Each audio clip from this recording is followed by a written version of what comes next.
Hello दोस्तों, China अब gaming industry के ऊपर राज करना चाहता है, यानी कि पूरी की पूरी गेमिंग इंडस्ट्री को टेक ओवर करना चाहता है। क्योंकि जो चाइना है उसके 96% लोग गेमिंग के अंदर इन्वॉल्व हैं। और तो और क्या आपको पता है दोस्तों, जो वर्ल्ड की सबसे पहली कमर्शियल फ्लाइट है, जी हाँ दोस्तों, यानी कि जो सबसे पहले उड़ी थी फ्लाइट, वो भी एक दो पैसेंजर्स को लेकर, तो वो कौन सी थी? तो वो जानने से पहले अगर आप हमारे चैनल पर नए हो तो जल्दी से इसको सब्सक्राइब कर दीजिए, और अगर आपको वीडियो अच्छी लगे तो उसको लाइक भी कर देना। तो चलिए वीडियो शुरू करते हैं। तो आइए दोस्तों, सबसे पहले बात कर ही लेते हैं हम चाइना के बारे में। जी हाँ दोस्तों, क्योंकि चाइना के काफ़ी सारे लोग गेमिंग के अंदर इन्वॉल्व हो चुके हैं, और तो वो जो गेमिंग इंडस्ट्री है उसको पूरी अच्छे से कंट्रोल कर रहा है, यानी कि जो गेमिंग वगैरह खेलते हैं उसके कंट्री के अंदर वो अच्छे से जो है फॉलो हो रहे हैं। और तो उसने चाइना ने एक स्ट्रिक्ट रूल्स वगैरह निकाले, वो भी चिल्ड्रन के लिए, ताकि जो बच्चे हैं वो ज़्यादा इसकी एक्सेस ना करें।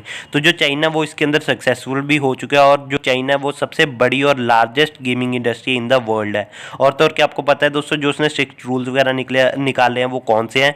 तो उसने जो स्ट्रिक्ट रूल्स निकाले उसमें जो अंडर 18 वाले बच्चे हैं, जी हाँ दोस्तों, यानी कि जो 18 साल से बच्चे छोटे हैं, उनके लिए सिर्फ 3 दिन रखे हैं वीक में। जी हाँ दोस्तों, यानी कि फ्राइडे, सैटरडे एंड संडे, ये 3 दिन कोई वो बच्चे गेम खेल सकते हैं। और तो और इन 3 दिन में भी पूरी एक्सेस नहीं चलेगी, इन 3 दिन में भी सिर्फ 1 घंटा ही आपको रोज़ का मिलेगा, वो भी इन्होंने फिक्स किया हुआ है। जी हाँ दोस्तों, 8 से 9 बजे से लेकर, यानी कि शाम को 8 बजे से 9 बजे तक 1 घंटा आपको मिलेगा, वो भी गेमिंग के लिए। तो ये पूरा का पूरा स्ट्रिक्ट रूल है। तो वहाँ पे इसी के कारण कोई एडिक्शन वगैरह नहीं हुई, क्योंकि जो बच्चे हैं वो एडिक्शन वगैरह करने लग जाते हैं इन गेम्स वगैरह की, ऑनलाइन गेम्स के।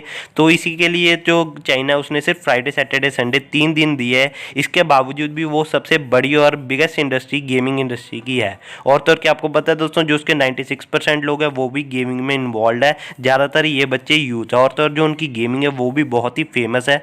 तो दोस्तों, आपका क्या लगता है कि इंडिया में भी कुछ ऐसा होना चाहिए? क्योंकि जो हमारे इंडिया में है ये गेमिंग की एक्सेस वगैरह ज़्यादा ही होती जा रही है। तो चलिए दोस्तों, अब इसको हम साइड पे करते हैं, अब हम चलते हैं हमारे अगले फैक्ट की तरफ। तो दोस्तों, क्या आपको पता है कि जो हमारा अगला फैक्ट है वो किसके ऊपर है? तो दोस्तों, मुझे तो पता ही है, आप बहुत ही होशियार हो, तो आप सभी को तो पता ही होगा। अब हम जानेंगे इस वीडियो में कि जो वर्ल्ड का सबसे पहला कमर्शियल फ्लाइट है वो कब उड़ी और कहाँ उड़ी और कितने टाइम के लिए उड़ी। तो आइए दोस्तों, बिना कोई टाइम वेस्ट किए अब हम शुरू करते हैं हमारा अगला फैक्ट। तो चलिए दोस्तों, अब सबसे पहले जानते हैं कि जो वर्ल्ड की सबसे पहली कमर्शियल फ्लाइट है वो उड़ी कब थी।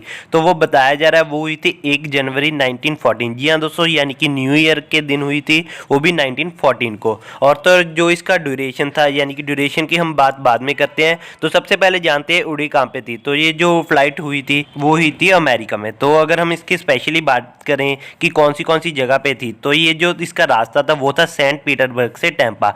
तो ये दोनों चीज़ें ऑस्ट्रेलिया यानी कि अमेरिका में ही हैं। तो अमेरिका में जो इसका रूट था वो सारा तय हुआ था। तो इसमें सिर्फ 2 जाने ट्रैवल कर रहे थे, एक तो था वहाँ का मेयर, और जो इसको फ्लाई कर रहा था वो था टोनी, उसका नाम था टोनी, जो कि इसको फ्लाई कर रहा था। तो चलिए दोस्तों, अब हम इसकी ड्यूरेशन की बात कर लें। तो इसने कितना टाइम बचा लिया? तो अगर वही रास्ता हम रोड से ट्रैवल करते, यानी कि सड़क से ट्रैवल करते, तो हमें 20 घंटे लगते। अगर हम रेलवे के थ्रू जाते तो 12 घंटे लगते। लेकिन इस फ्लाइट की वजह से हमें सिर्फ 23 मिनट लगे। तो इस फ्लाइट ने काफ़ी सारा टाइम हमारा सेव कर लिया। और तो और दोस्तों, आज का हमारा यहाँ पे फैक्ट खत्म होता है। तो आपको ये वीडियो कैसी लगी आप मुझे कमेंट सेक्शन में कमेंट करके बता देना। अब हम लेते हैं आपसे अलविदा।